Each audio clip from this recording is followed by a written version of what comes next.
There's a number of things actually. The leadership, the insights have been fantastic, and the learning groups, because they've been really open. And the group that I was with, really diverse group of people, but it's been really intelligent, the kind of feedback and thinking behind a lot of their kind of questions.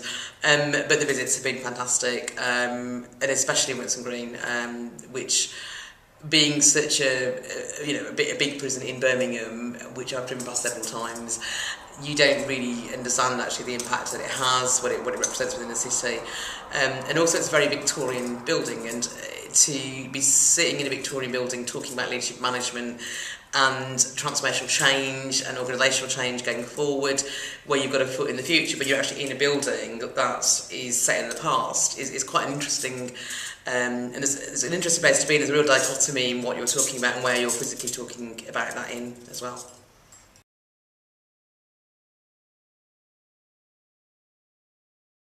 There's a couple of things, and they're all related. Most of it has actually been about how do you get to be a leader when you have your leadership identity set by the organisation that you're in, and I think that's been really, it's been really challenging for me, but it's been really interesting. One of the biggest learning for me has been working with such a diverse group of people, and in a way that's reinforced my authenticity, my kind of passion, how I resonate with people, because we're all working within our own little world, and whether that's a sector or a certain industry or within a group of partners, actually take yourself out of that. Do you still have that kind of credibility? It's quite challenging, and it's quite interesting.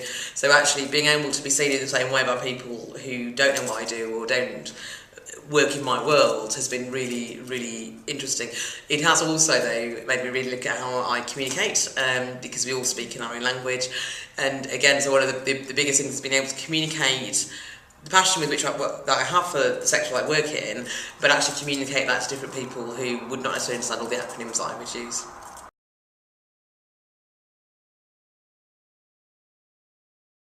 Do absolutely everything you possibly can. I signed up to most of the visits. The quest days are fantastic. To go and view how a city actually operates, and it's not the city that you know, is always really fascinating. And be really open and honest with yourself, actually, because there are times when you're quite challenged and that makes you feel quite defensive. But the kind of thinking and the legacy of Confirms actually is the thinking that stays with you. And that's not a short-term kind of reflection, that will be a long-term reflection.